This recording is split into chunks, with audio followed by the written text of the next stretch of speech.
Bienvenidos a un nuevo programa de Buenas Noticias. Y hoy tenemos una sorprendente.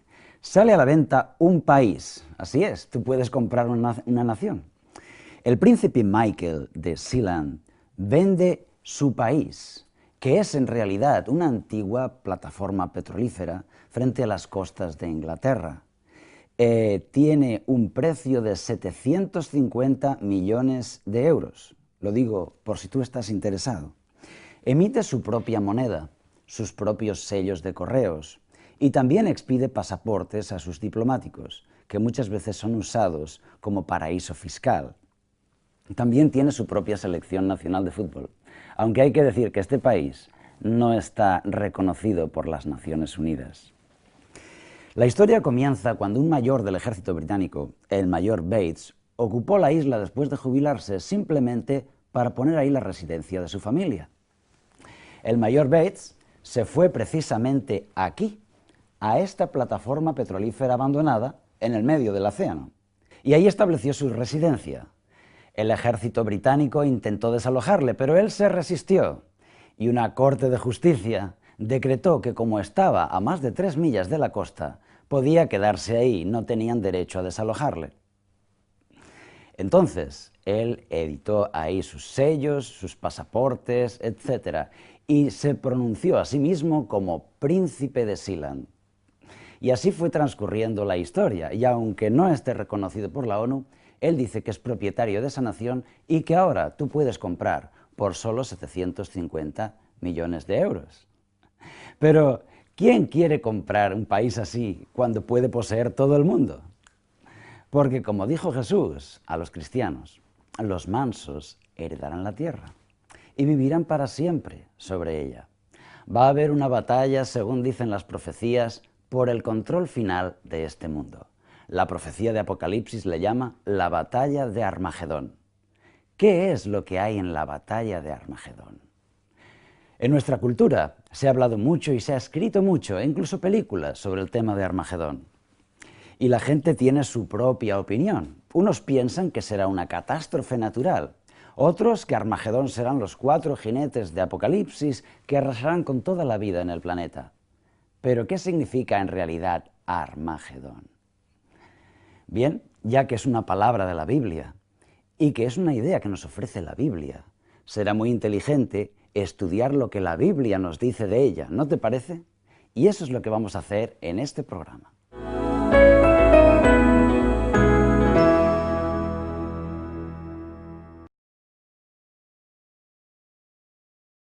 Esta es la puerta árabe del castillo de Sagunto.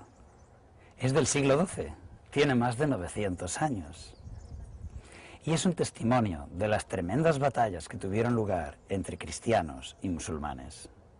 Una de esas batallas, la que más me impresiona, tuvo lugar en la ciudad de Fraga, provincia de Huesca. Durante muchos años, los reyes del norte, cristianos, habían intentado conquistar las tierras de las cuencas del Ebro, las fértiles y comerciales tierras del Ebro, pero nunca lo habían conseguido. En el año 1134, Alfonso el Batallador, rey de Aragón, se propone reunir un numeroso ejército y atacar la primera de esas ciudades, la ciudad de Fraga.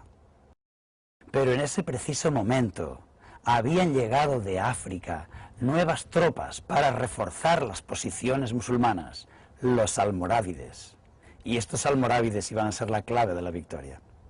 Ahora bien, para ayudar a la ciudad de Fraga contra los cristianos, el mismo hijo del califa, el emir de Córdoba, hizo un ejército que reunió a 2000 caballeros y los envió hacia el norte a defender la frontera. El emir de Valencia armó 500 caballeros y los envió también. Muchos de ellos debieron salir de esta misma puerta rumbo al norte a luchar contra los cristianos. El emir de Murcia también armó 200 caballeros y así pudieron hacer frente a Alfonso el Batallador. Cuando llegaron a Fraga y vieron la ciudad sitiada, la ciudad había aguantado gracias a unos túneles subterráneos que llegaban hasta encontrar el agua del río y habían podido aguantar el asedio. Las tropas almorávides rodearon a las tropas de Alfonso el Batallador. Aún así, Alfonso decidió hacerles frente sin miedo, confiando en su superioridad numérica. Así es que él mismo se puso al frente de sus tropas y atacó a los almorávides. Pero en ese momento, los habitantes de la ciudad de Fraga salieron también a guerrear y pillaron al ejército de Alfonso entre los dos flancos, por delante y por detrás, produciéndole una derrota tan formidable que el mismo rey resultó herido y tuvo que ir a Zaragoza a curar sus heridas. Y el rey Alfonso, 20 días después, en Zaragoza, murió a causa de esas heridas, de las heridas en esa batalla de la ciudad de Fraga. La profecía bíblica nos indica que así será también la batalla de Armagedón. Una minoría rodeada, amenazada, que no tiene ninguna posibilidad y sin embargo, al final de la batalla, tiene una tremenda y gloriosa victoria. La profecía bíblica nos dice que así será la batalla de Armagedón.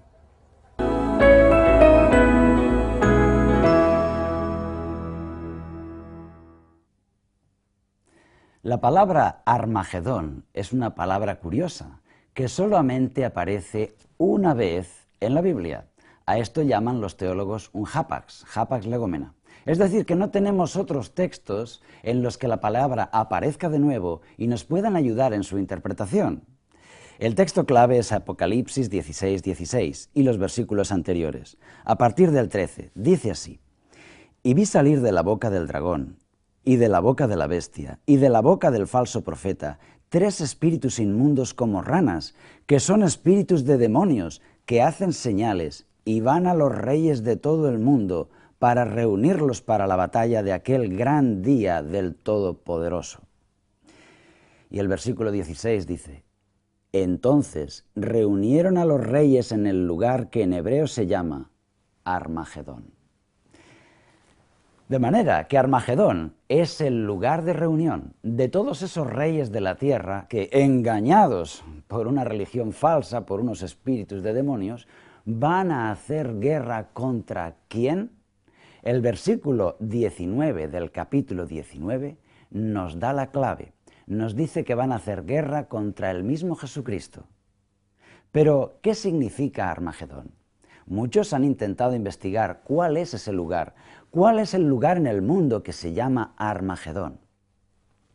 Y por desgracia, se han dado cuenta que no existe ningún lugar en el mundo que se llame Armagedón. Por lo tanto, no hay forma de saber lo que significa. O quizás sí. ¿Tendrá la Biblia solución para este problema? Este es el tema de este programa. La palabra hebrea Armagedón se puede traducir como el monte de Megido. Esa sería su traducción.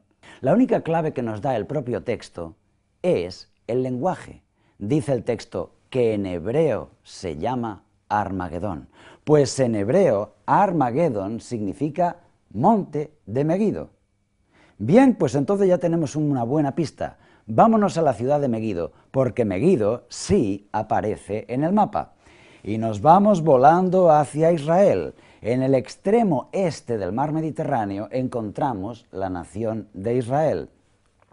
Y ampliando el mapa, llegaríamos al norte del país, en Samaria.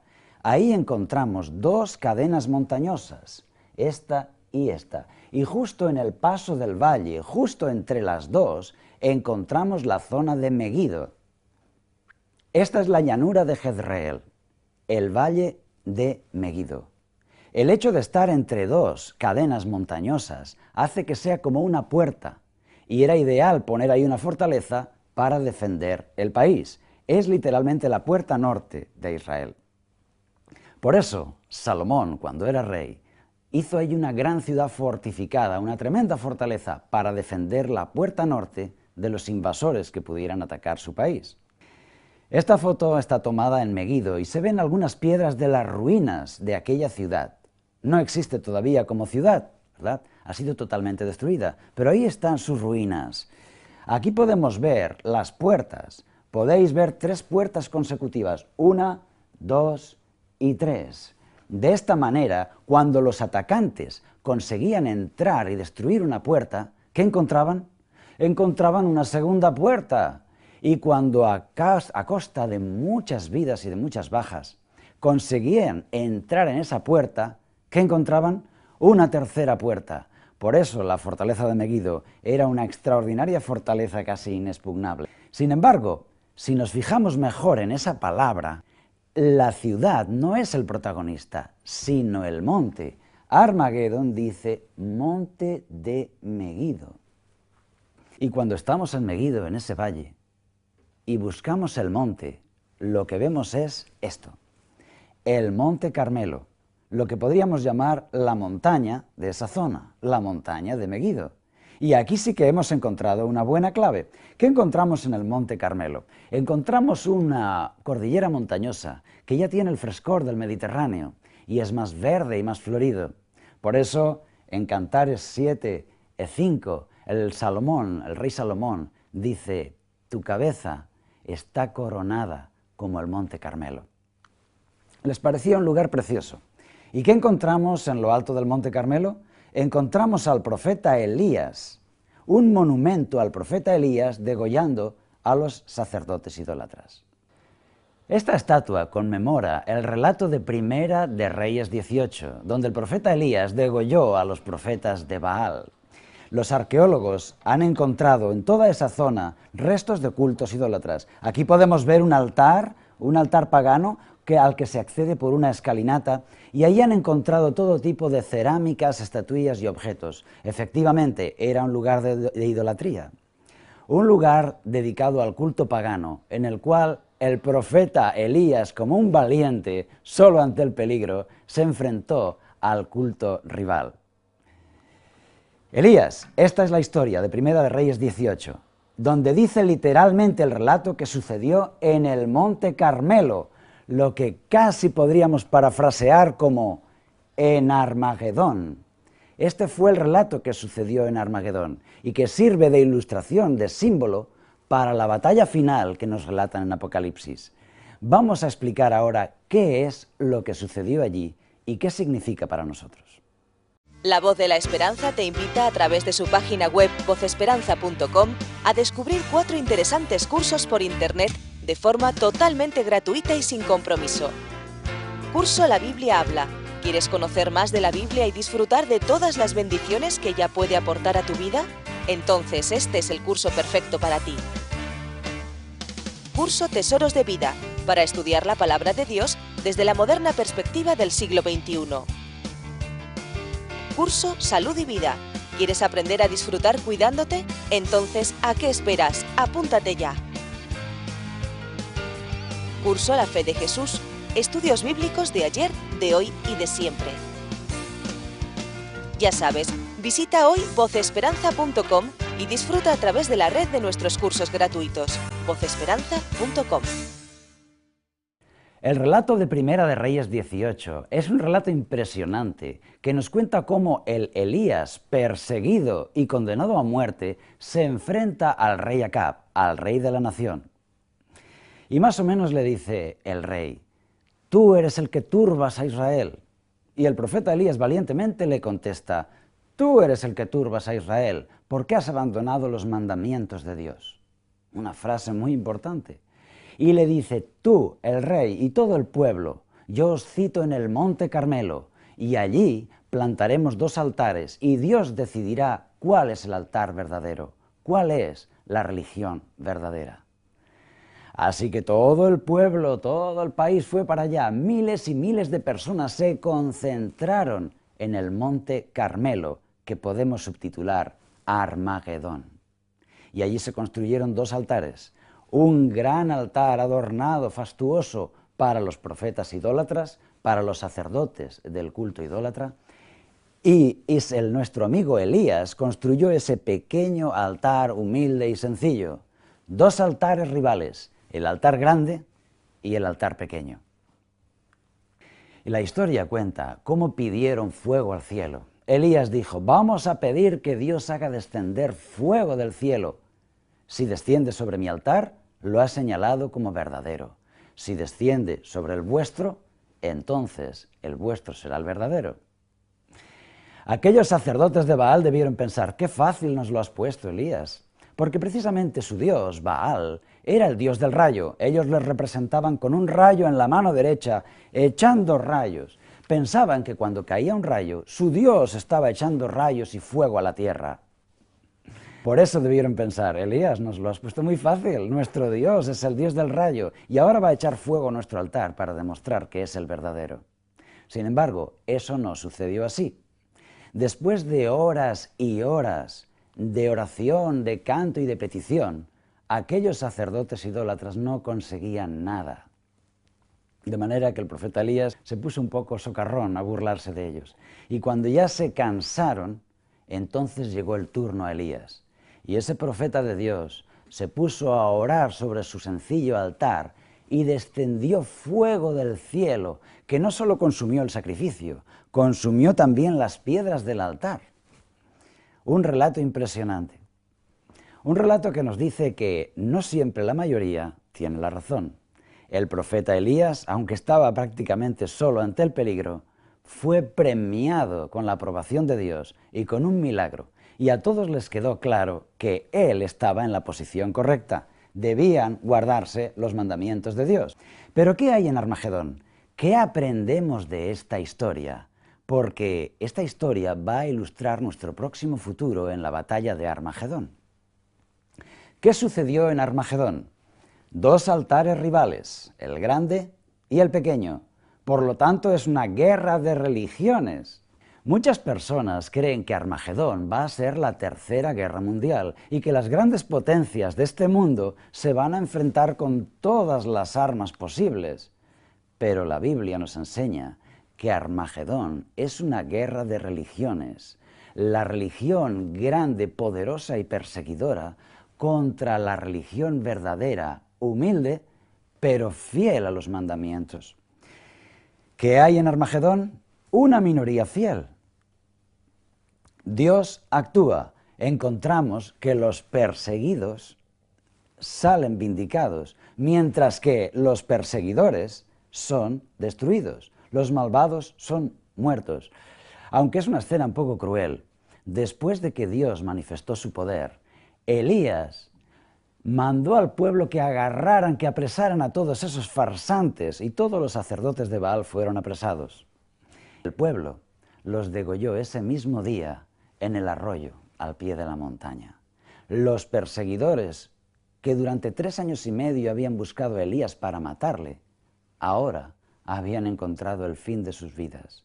Los que querían ser asesinos resultaron, al final, muertos. Los personajes. Los personajes son la reina Jezabel, el rey Acab, porque aunque Acab es el rey del país, Jezabel es la líder espiritual.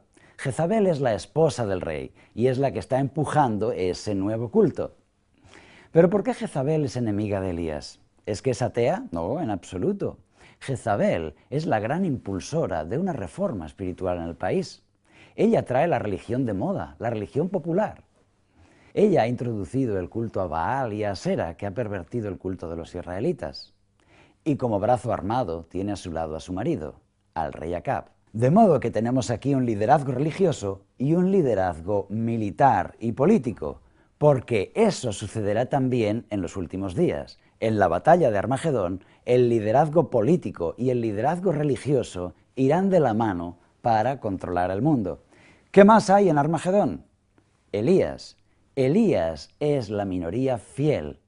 Elías es el profeta de Dios fiel a la Escritura. Y esto también sucederá en la batalla de Armagedón. Dijo Jesús en Juan capítulo 14, versículo 15, que muchos serán los llamados, pero pocos los escogidos. Aquí tenemos en palabras de Jesús que no siempre las mayorías tienen la razón. Más bien al contrario, él tuvo que soportar una cierta persecución. Algunos piensan de que la religión de la mayoría será sin duda la más correcta. Piensan que si la mayoría sigue en ese culto, será sin duda porque es el correcto, el más sensato. Y sin embargo no es así. Cada cultura cree lo que es costumbre creer en su cultura y asume la religión propia que ha heredado, la que encontró al nacer. Pero Dios espera que tú hagas una decisión inteligente. Y Dios espera que tú creas lo que entiendas correcto creer, lo que sea fiel a la enseñanza de Jesús. La historia de los dos altares es tan antigua como el mundo. desde la primera generación de hombres en este mundo, Caín y Abel, un altar falso y un altar fiel. Y curiosamente, Caín, en el altar infiel, persigue a su hermano y mata al representante del altar fiel.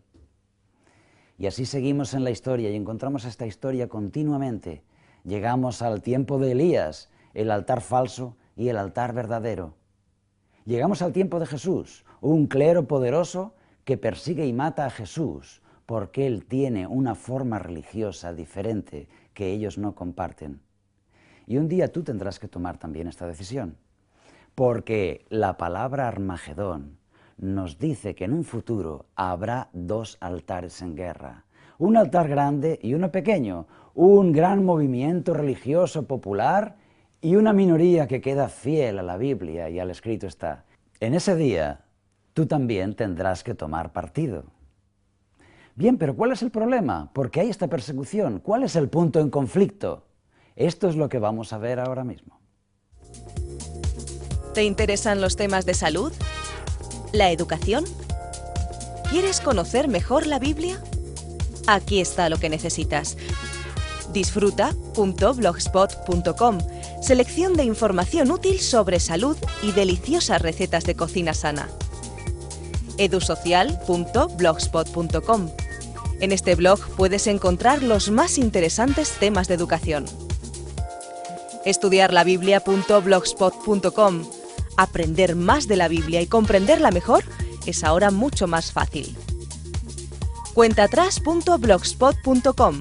Interesantes opiniones sobre diversos temas sociales de actualidad desde una perspectiva cristiana. Disfruta ahora de estos interesantes blogs por Internet. Recuerda, disfruta.blogspot.com, edusocial.blogspot.com, estudiarlabiblia.blogspot.com y cuentaatrás.blogspot.com. ¿Cuál es el conflicto en Armagedón? ¿Cuál es el motivo de la guerra? ¿Cuál es el tema en desacuerdo? Apocalipsis también nos lo deja bien claro. En la isla de Patmos, el profeta Juan recibió estas revelaciones. Apocalipsis 14:2. Aquí está la paciencia de los santos, los que guardan los mandamientos de Dios y la fe de Jesús. Esta es la verdadera descripción del pueblo de Dios fiel. Tienen que resistir, pero tienen los mandamientos de Dios y la fe de Jesús. Entonces el dragón se llenó de ira contra la mujer y se fue a hacer guerra contra el resto de la descendencia de ella, los que guardan los mandamientos de Dios y tienen el testimonio de Jesucristo. Aquí vemos claramente cuál es el motivo de la persecución. Sufren persecución porque guardan los mandamientos de Dios y tienen la fe de Jesús. De manera que los 10 mandamientos llegan a convertirse en un tema de debate y en un tema de polémica. ¿Sabes tú dónde están los 10 mandamientos? Vamos a verlo. En Mateo 5:18 se dice: hasta que pasen el cielo y la tierra, ni una jota ni una tilde pasarán de la ley. En estas palabras Jesús nos dice que su ley no está abolida, que sus 10 mandamientos no han pasado a la historia, al contrario, ni una coma, ni un punto de la ley han cambiado. Daré mi ley en su mente, dice Jeremías, y la escribiré en su corazón. Son palabras de Dios en el texto de Jeremías. ¿Por qué dice esto? La escribiré en su corazón. Esto significa que, lejos de abolir la ley, lo que quiere es grabarla en tu mente y en tu corazón, para que tú de forma natural y sincera obedezcas los 10 mandamientos, tal como Jesús lo hizo. Por eso dice Jesús: si me amáis, guardad mis mandamientos. Encontrarás personas que dicen: lo importante es el amor. Los mandamientos no cuentan. Jesús enseñó amor. Pero el mismo Jesús también dijo: si me amáis, guardad mis mandamientos. Amor y fidelidad al mismo tiempo.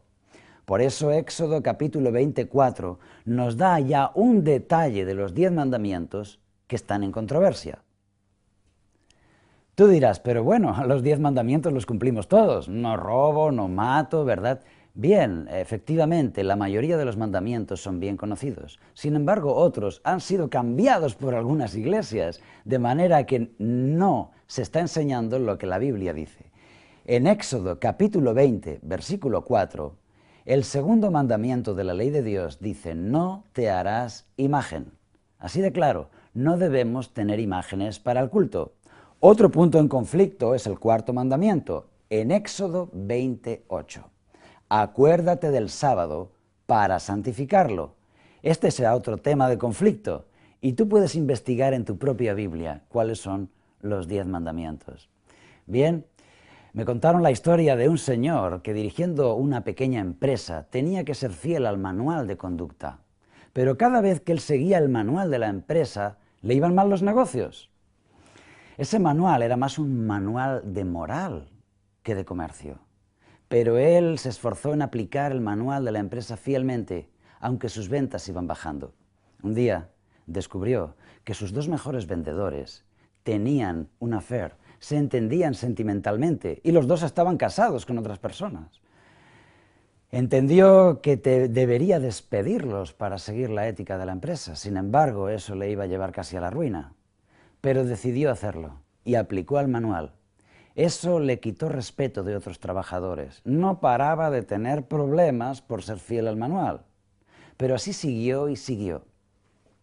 Un día aparcó un gran coche de lujo delante de su oficina y bajó un señor viejito bien vestido. Y cuando le saludó, nuestro joven amigo dijo: «Pero si usted es el vicepresidente mundial de la compañía, ¿qué hace aquí?» Dice: «Me gusta visitar a mis empleados». Y pasaron a su oficina. Amablemente el joven le dijo: «Pero si usted es tan mayor, ¿por qué no se jubila y disfruta de las vacaciones?» Y dijo: «Sí, siempre le digo esto al dueño de la empresa, pero él me dice: es que no encuentro nadie como tú. Pero ayer me llamó y me dijo: ya he encontrado a alguien como tú. Y esa persona, amigo mío, eres tú. Enhorabuena, eres el nuevo vicepresidente mundial de la compañía». ¡Sorpresa! Así será el reino de los cielos. La persona que sigue fiel a la enseñanza de Jesús será recompensada cuando en la batalla de Armagedón Él tome el control de todo y traiga su reino, un reino eterno donde la felicidad será eterna. Y eso sí que son buenas noticias. Hasta el próximo programa.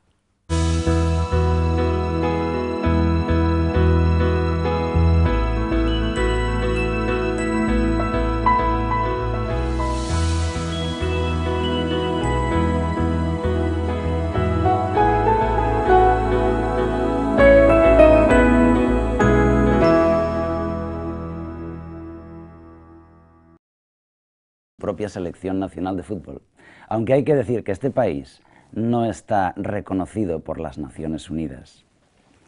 La historia comienza cuando un mayor del ejército británico, el mayor Bates, ocupó la isla después de jubilarse simplemente para poner ahí la residencia de su familia. El mayor Bates se fue precisamente aquí, a esta plataforma petrolífera abandonada en el medio del océano, y ahí estableció su residencia. El ejército británico intentó desalojarle, pero él se resistió, y una corte de justicia decretó que como estaba a más de 3 millas de la costa, podía quedarse ahí, no tenían derecho a desalojarle. Entonces, él editó ahí sus sellos, sus pasaportes, etc., y se pronunció a sí mismo como Príncipe de Sealand. Y así fue transcurriendo la historia, y aunque no esté reconocido por la ONU, él dice que es propietario de esa nación y que ahora tú puedes comprar por solo 750 millones de euros. Pero, ¿quién quiere comprar un país así?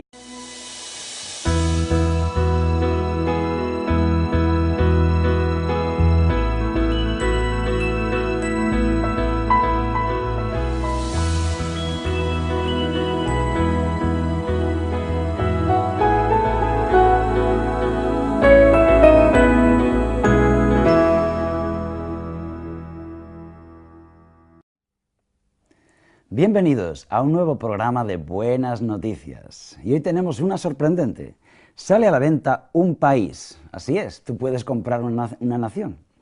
El príncipe Michael de Sealand vende su país, que es en realidad una antigua plataforma petrolífera frente a las costas de Inglaterra. Tiene un precio de 750 millones de euros. Lo digo por si tú estás interesado.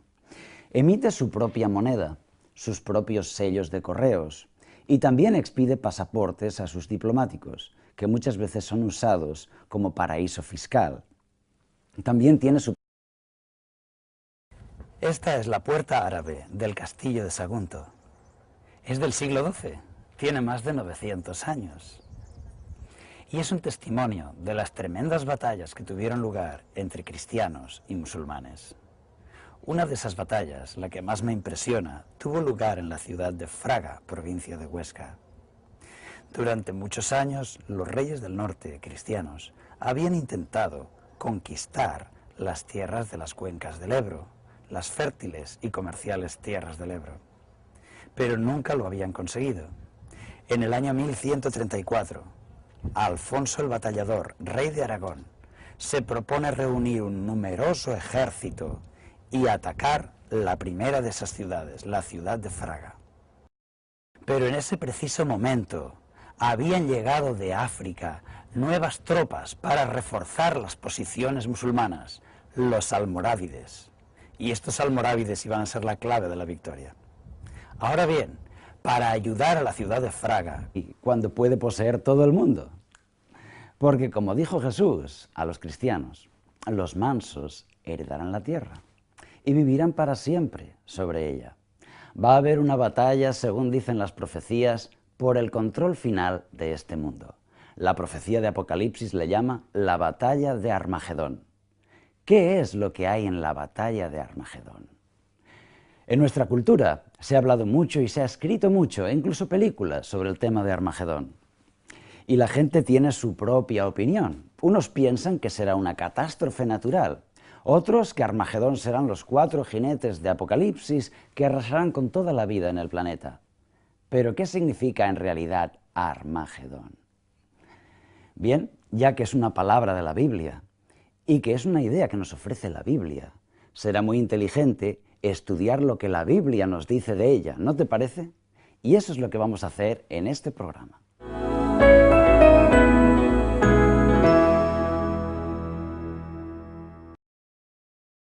Contra los cristianos, el mismo hijo del califa, el emir de Córdoba, hizo un ejército que reunió a 2000 caballeros y los envió hacia el norte a defender la frontera.